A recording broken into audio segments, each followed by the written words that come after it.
میں ہسپتال میں کھڑی اپنی ماں کو زندگی اور موت سے جنگ کرتے ہوئے دیکھ رہی تھی، اور میرے گھر والے تمام لوگ پریشان تھے، اور وہ میری ماں کی زندگی کی دعائیں مانگ رہے تھے، اور میں بھی اپنے چھوٹے چھوٹے ہاتھ اٹھائے اپنی ماں کی صحت یابی کے لیے دعا مانگ رہی تھی۔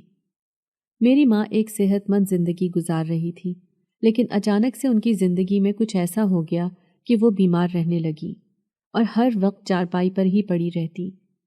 میرے باپ نے ان کے علاج کے لیے کافی کوششیں کی، لیکن وہ صحت یاب نہ ہو سکی۔ میرے باپ نے میری ماں سے محبت کی شادی کی تھی اور اپنے خاندان والوں کی مخالفت مول لے لی تھی، کیونکہ ان کے خاندان والے ان کی شادی خاندان میں ہی کرنا چاہتے تھے، لیکن میرا باپ میری ماں سے محبت کرتا تھا، اسی لیے میرے باپ نے اپنے خاندان والوں سے چھپ کر میری ماں سے شادی کر لی تھی، اور میری ماں بھی اپنے گھر بار کو چھوڑ کر میرے باپ کے ساتھ شادی کر چکی تھی۔ شادی کے شروع کے دن تو میرے ماں باپ بے حد خوش نظر آنے لگے، لیکن میرا باپ ایک دفتر میں کلرک کا کام کرتا تھا اور میری ماں اپنے گھر میں ہر قسم کی آسائشیں دیکھ کر آئی تھی۔ میرے باپ نے میری ماں سے کہا کہ وہ دن رات محنت کرے گا اور میری ماں کو وہ آسائشیں دے گا جو وہ اپنی پچھلی زندگی میں گزار کر آئی ہیں، لیکن میرے باپ کی تنخواہ کم تھی، جس کی وجہ سے گھر کا گزارا ہی بہت مشکل سے ہوتا تھا، اور میری ماں کی ضروریات کے لیے کوئی رقم نہیں بچتی تھی۔ میری ماں میرے باپ کے ساتھ سمجھوتے کی زندگی گزار رہی تھی، کیونکہ وہ اپنے گھر بار کو چھوڑ کر آئی تھی اور وہ اپنے اس فیصلے پر پچھتانا نہیں چاہتی تھی، اس لیے انہوں نے میرے باپ کے ساتھ ہر حال میں زندگی گزارنے کا فیصلہ کیا۔ میری ماں نے BA تک تعلیم حاصل کی ہوئی تھی، جس کی وجہ سے انہوں نے محلے کے بچوں کو گھر میں ٹیوشن پڑھانا شروع کر دیا تھا۔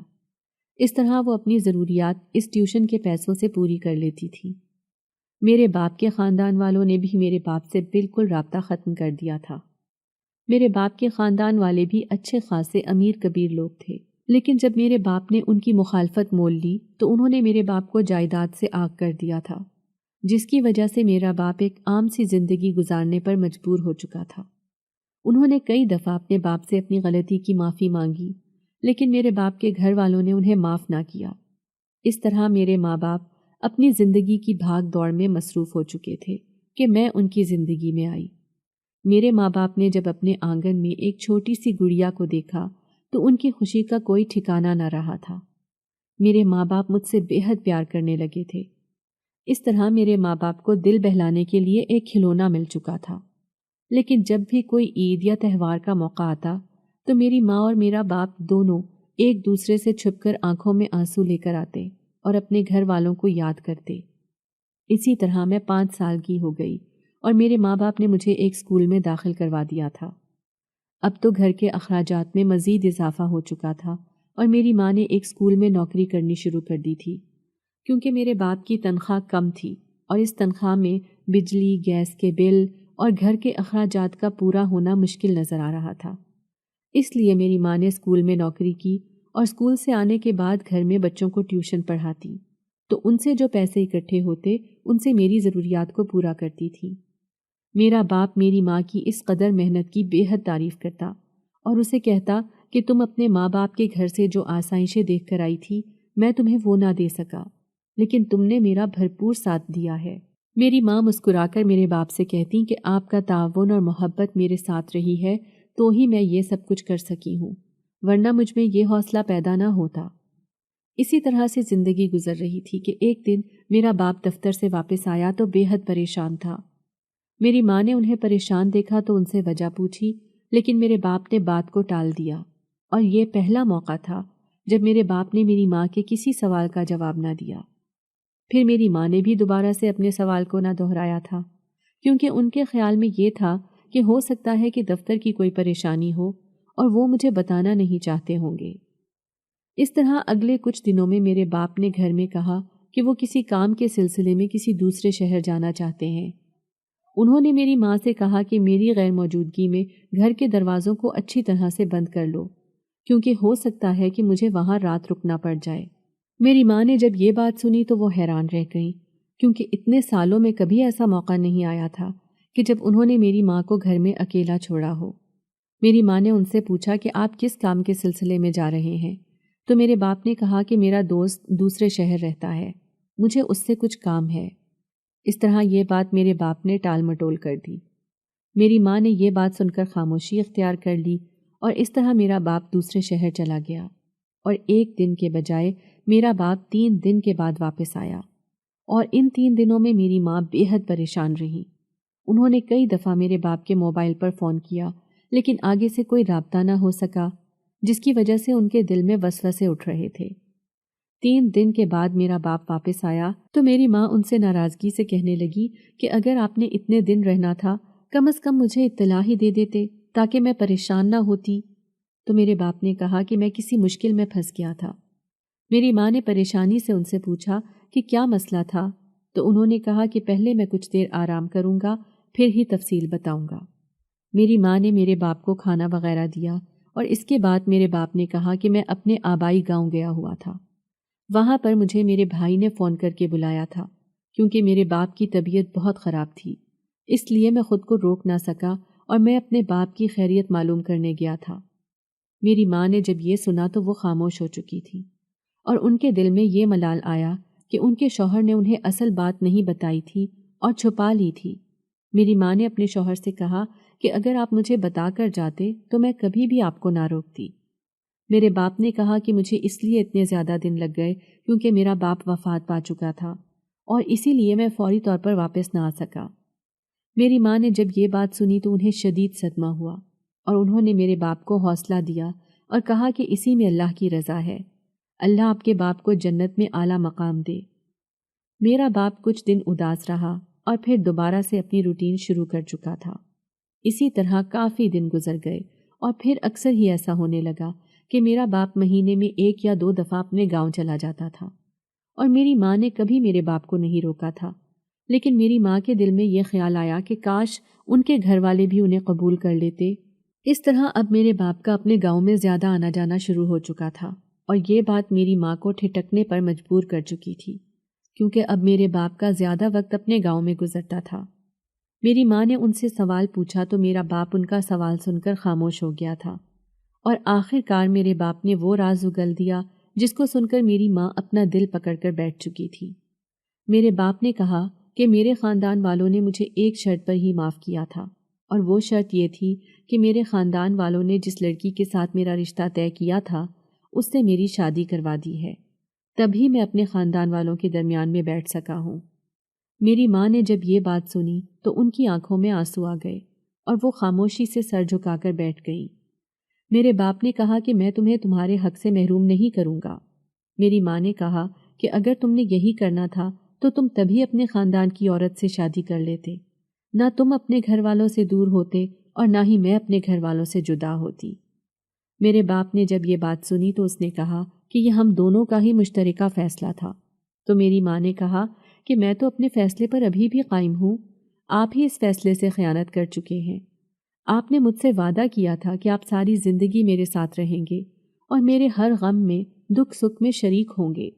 تو میرے باپ نے کہا کہ میں اب بھی اپنے وعدے پر قائم ہوں، لیکن میں اپنے گھر والوں کی مزید ناراضگی مول نہیں لے سکتا تھا، کیونکہ میں مالی لحاظ سے بہت پیچھے رہ چکا ہوں، اور مجھے میرے حصے کی جائیداد بھی اسی صورت میں مل سکتی تھی کہ میں خاندان کی عورت سے شادی کرتا، اس لیے مجھے ان کا یہ فیصلہ قبول کرنا پڑا۔ اس طرح میرا باپ اپنی بات سنا کر خاموش ہو چکا تھا، اور میری ماں کے پاس واپسی کے لیے کوئی بھی راستہ موجود نہیں تھا۔ اس طرح میری ماں یہی زندگی گزارنے پر مجبور تھی۔ میرا باپ ہفتے میں کچھ دن گاؤں میں گزارتا اور کچھ دن ہمارے پاس رہتا تھا۔ جب میں اپنی ماں سے یہ سوال کرتی کہ میرا باپ کہاں گیا ہے تو میری ماں آنکھوں میں آنسو لے آتی اور چپ کر جاتی۔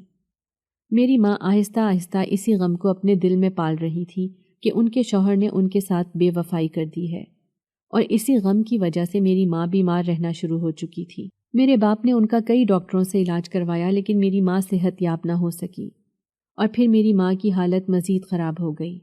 میں اور میرا باپ انہیں ہسپتال لے کر جا چکے تھے۔ میری آنکھوں میں آنسو تھے کیونکہ میں اپنی ماں کی یہ حالت دیکھ نہیں سکتی تھی۔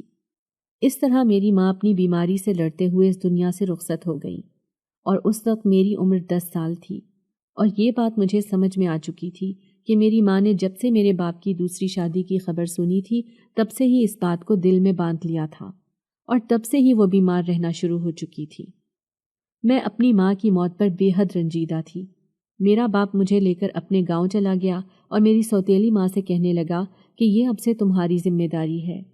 جب میرا باپ مجھے لے کر اپنے گھر والوں کے پاس گیا تو ان کے گھر والوں نے میری طرف نفرت سے دیکھتے ہوئے چہرے پھیر لیے تھے، اور میں جو پہلے ہی اپنی ماں کی موت کی وجہ سے غم سے نڈھال تھی، دوسرا ان لوگوں کی نفرت کو دیکھتے ہوئے میرا دل ڈر چکا تھا۔ میرے باپ نے مجھے حوصلہ دیا کہ ابھی کچھ دنوں تک یہ لوگ تم سے اچھے طریقے سے بات کریں گے، تم ان کے رویوں کو دل پر مت لینا۔ اس طرح میرا باپ مجھے ایک کمرے میں چھوڑ کر جا چکا تھا۔ میرا باپ سارا دن اپنے خاندانی مسائل میں مصروف رہتا اور وہ میری طرف توجہ بھی نہیں دیتا تھا کہ میں نے کھانا کھایا بھی ہے کہ نہیں، یا کسی نے مجھے میری کوئی ضرورت کی چیز کے بارے میں پوچھا ہے یا نہیں پوچھا۔ اس طرح جو کوئی بھی مجھے دیکھتا وہ مجھے ہمیشہ تانے ہی دیتا یا کڑوی کسیلی باتیں ہی سناتا تھا، جس کو سن کر میرا دل خون کے آنسو روتا تھا۔ میری سوتیلی ماں مجھ سے بے حد برا سلوک کرتی تھی۔ وہ اٹھتے بیٹھتے مجھے اور میری ماں کو تانے دیتی تھی کہ میری ماں نے ان کے طے شدہ رشتے کو ختم کروا دیا تھا۔ جب کبھی بھی میرا باپ میرے پاس آتا تو میں انہیں وہ ساری باتیں بتاتی جو ان کے رشتے دار مجھے کرتے تھے، اور میرا باپ یہ باتیں سن کر اپنا سر جھکا لیتا اور کہتا کہ بیٹا مجھ سے ہی غلطی ہوئی تھی، اگر میں وہ غلطی نہ کرتا تو میرے خاندان والے مجھ سے خفا نہ ہوتے، اسی لیے تو میں نے اب دوسری شادی کی ہے تاکہ میرے خاندان والے بھی مجھ سے راضی ہو جائیں۔ میں دل میں سوچتی کہ میرا باپ میری ماں کی محبت کو غلطی کہہ رہا ہے۔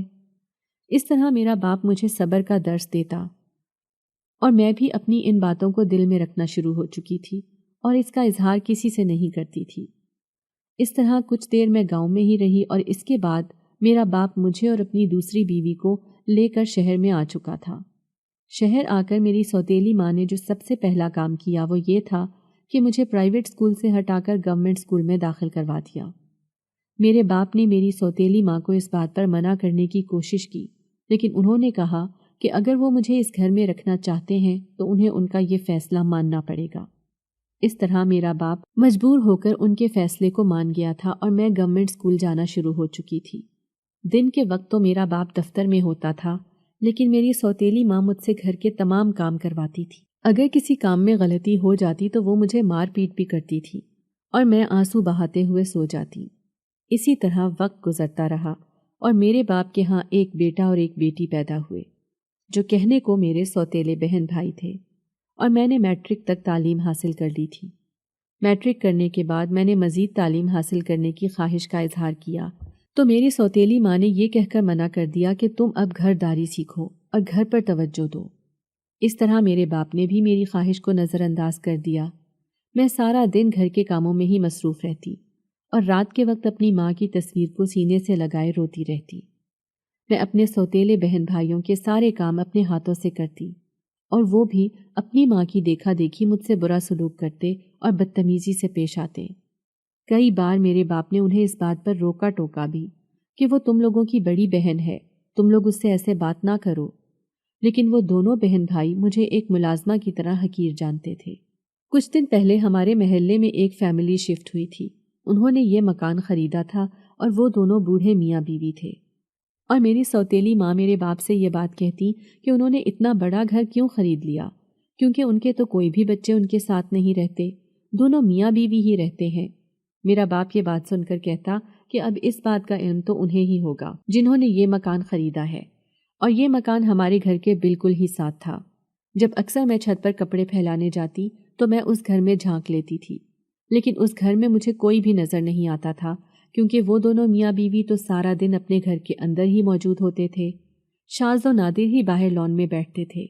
جب کبھی وہ لان میں بیٹھے ہوئے نظر آتے تو تب ایک دو دفعہ میں نے ان دونوں کو دیکھا تھا، اور ایک بات جو مجھے شدید پریشان کر رہی تھی وہ یہ تھی کہ ان بوڑھے آدمی کی بیوی کی عمر کافی زیادہ تھی، لیکن وہ آدمی 40 سے 45 سال کے لگ بھگ تھا، لیکن دیکھنے میں وہ ایک ہینڈسم اور منفرد شخصیت کا مرد دکھائی دیتا تھا۔ کہیں سے بھی وہ بوڑھا آدمی نہیں لگ رہا تھا۔ میری ماں جب ان کے گھر گئی تو انہیں اس بات کا علم ہوا کہ اس بوڑھے آدمی کی بیوی بیمار رہتی ہے اور وہ گھر پر ہی رہتی ہے، کہیں باہر آتی جاتی نہیں ہے۔ جب ان سے ان کے بچوں کے بارے میں پوچھا گیا تو انہوں نے کہا کہ ان کے بچے بیرون ملک نوکریاں کرتے ہیں۔ مجھے یہ بات سن کر بے حد دکھ ہوا کہ جب ماں باپ کو کسی سہارے کی ضرورت تھی تو ان کی کوئی بھی اولاد ان کے پاس موجود نہیں تھی۔ اسی طرح کچھ ہی دنوں میں محلے میں یہ خبر پھیل گئی کہ ان کی بیوی وفات پا چکی ہے۔ مجھے بھی یہ خبر سن کر بے حد دکھ ہوا۔ ان کی بیوی کو فوت ہوئے کچھ ہی دن ہوئے تھے کہ ان کے گھر کے باہر کافی عورتیں موجود تھیں اور وہ آپس میں بات کر رہی تھیں کہ کاش وہ بوڑھا آدمی ہم سے شادی کر لے۔ جب میں نے یہ بات سنی تو میں اس بات پر شدید حیران ہوئی کہ ابھی تو اس کی بیوی کو فوت ہوئے چند ہی دن ہوئے ہیں اور وہ آدمی کیسے کسی عورت سے شادی کر سکتا ہے، اور ویسے بھی اس کی عمر شادی کی نہیں ہے۔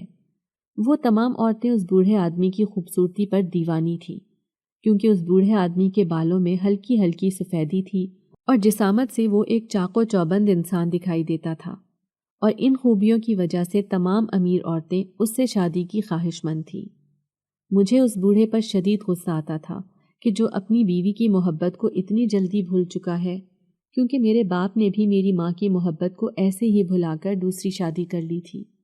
میرا مردوں پر سے اعتبار ختم ہو چکا تھا اور ایسا ہی لگنے لگا تھا کہ تمام مرد ایک جیسے ہوتے ہیں۔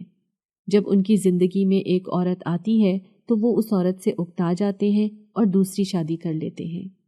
اس لیے مجھے مردوں سے شدید نفرت ہونے لگی۔ اب میں اپنے باپ کے ساتھ بھی کوئی خاص بات چیت نہیں کرتی تھی، صرف ضرورت کے تحت ہی ان سے بات ہو جاتی تھی، اور نہ ہی میرے باپ نے اپنی دوسری بیوی کے ڈر سے میرے سر پر شفقت کا ہاتھ رکھا۔ ایک دن رات کو میں پانی پینے کے لیے کچن میں جا رہی تھی جب مجھے میرے ماں باپ کے کمرے سے آواز سنائی دی۔ میری سوتیلی ماں میرے باپ سے کہہ رہی تھی کہ آپ کی بیٹی اب جوان ہو چکی ہے، اب ہمیں اس کی شادی کرنی چاہیے۔ جب میری سوتیلی ماں نے میری شادی کی بات کی تو میرے کان کھڑے ہو گئے۔ میرے باپ نے کہا کہ تمہارے ذہن میں ایک دم سے اس کی شادی کا خیال کیسے آ گیا؟ تو اس نے کہا کہ میری نظر میں ایک رشتہ ہے، اور جو رشتہ انہوں نے میرے باپ کو بتایا اسے سن کر میرے پاؤں تلے سے زمین نکل چکی تھی، اور مجھے اپنی سوتیلی ماں پر شدید غصہ آنے لگا کہ انہیں دنیا میں صرف وہی آدمی ملا تھا جس سے وہ میری شادی کروا سکتی۔ انہوں نے جس آدمی کا کہا تھا وہ ہمارے گھر کے ساتھ رہنے والا بوڑھا آدمی تھا جس کی بیوی کچھ عرصہ پہلے وفات پا چکی تھی۔ میں نے اپنے دل میں یہ ارادہ کیا کہ میں اس رشتے پر ہرگز بھی راضی نہیں رہوں گی اور نہ ہی میں اس رشتے پر ہاں کروں گی۔ اس طرح میں اپنے کمرے میں واپس آ گئی تھی اور میرے ذہن میں مختلف باتیں گھوم رہی تھیں۔ اگلے دن میری ماں تیار ہو کر گھر سے باہر جا رہی تھی اور میری چھٹی حص کہہ رہی تھی کہ وہ کوئی ایسا کام ضرور کر کے آئیں گی جو میری آنے والی زندگی کو تباہ و برباد کر دے گا۔ اس طرح 2 گھنٹوں کے بعد میری ماں واپس آئیں تو ان کے چہرے پر جو خوشی نظر آ رہی تھی اس کو دیکھ کر میرے حواس اڑ چکے تھے، اور جو خبر انہوں نے سنائی اسے سن کر میرے کان سائیں سائیں کرنے لگے تھے۔ انہوں نے کہا کہ میں تمہارا رشتہ طے کر آئی ہوں۔ میں نے خود میں ہمت پیدا کرتے ہوئے اپنی سوتیلی ماں سے کہا کہ آپ جس کے ساتھ میرا رشتہ طے کر کے آئی ہیں وہ رشتہ مجھے ہرگز بھی منظور نہیں ہے۔ جب میری ماں نے یہ بات سنی تو انہوں نے غصے میں آ کر میرے چہرے پر ایک تھپڑ لگا دیا اور کہا کہ ہمارے ہاں لڑکیاں اپنے رشتوں پر اس طرح بات نہیں کرتی۔ تمہارے باپ نے تمہاری شادی کی ذمہ داری مجھے سونپی ہے اور میں ہی فیصلہ کرنے والی ہوں کہ تمہارے لیے کیا بہتر ہے اور کیا نہیں۔ اس طرح میری ماں نے مجھے چپ کروا دیا اور کہنے لگی کہ تمہاری کچھ ہی دنوں کے بعد شادی ہے اور ساتھ ہی میں رخصتی کر دوں گی۔ یہ بات سن کر میں زارو قطار رونے لگی اور اپنے کمرے میں آ گئی، اور دل میں خیال آنے لگا کہ کاش میری ماں زندہ ہوتی اور وہ میرے بارے میں ہرگز بھی ایسا فیصلہ نہ کرتی۔ میں نے دل میں یہ ارادہ بنایا کہ رات کو جب میرا باپ گھر آئے گا تو میں ایک دفعہ ضرور اس سے بات کروں گی۔ شاید ہو سکتا ہے کہ ان کے دل میں کوئی نرم جذبہ پیدا ہو جائے اور وہ میری شادی اس بوڑھے آدمی سے نہ کروائیں۔ رات کو جب میرا باپ گھر آیا تو میں ہچکچاتے ہوئے ان کے پاس گئی، کیونکہ کافی عرصے سے میں ان سے اس طرح بات چیت نہیں کرتی تھی جس طرح بچپن میں کھل کر لیتی تھی۔ انہوں نے جب مجھے اپنے پاس کھڑے دیکھا تو کہنے لگے کہ تمہیں کوئی بات کرنی ہے؟ تو میں نے کہا کہ اماں نے میرا رشتہ طے کر دیا ہے اور میں اس رشتے پر راضی نہیں ہوں۔ میرے باپ نے جب یہ بات سنی تو وہ غصے سے کھڑے ہو گئے اور کہنے لگے کہ تمہارے بڑے تمہارے بارے میں فیصلہ کرنے والے موجود ہیں، تم کون ہوتی ہو جو اس بارے میں اپنا فیصلہ ہم پر جاری کرو؟ ہم نے تمہاری بھلائی ہی سوچ کر یہ رشتہ طے کیا ہے۔ اس طرح میں مایوس ہو کر واپس آ چکی تھی۔ اگلے کچھ دن شدید غمزدہ گزرے تھے اور میری ماں نے میری شادی کی کوئی تیاری نہ کی تھی۔ ان کا خیال تھا کہ جس کے ساتھ اس کی شادی ہو رہی ہے وہ خود بھی امیر ہے، اس لیے اسے کسی جہیز کی ضرورت نہیں۔ اس طرح کچھ دن یوں ہی گزر گئے اور میری شادی کا دن آن پہنچا۔ میں دعا کر رہی تھی کہ کاش کوئی ایسا معجزہ ہو جائے اور میری شادی رک جائے، لیکن میری کوئی بھی دعا قبول نہ ہوئی اور میرا نکاح ہو چکا تھا۔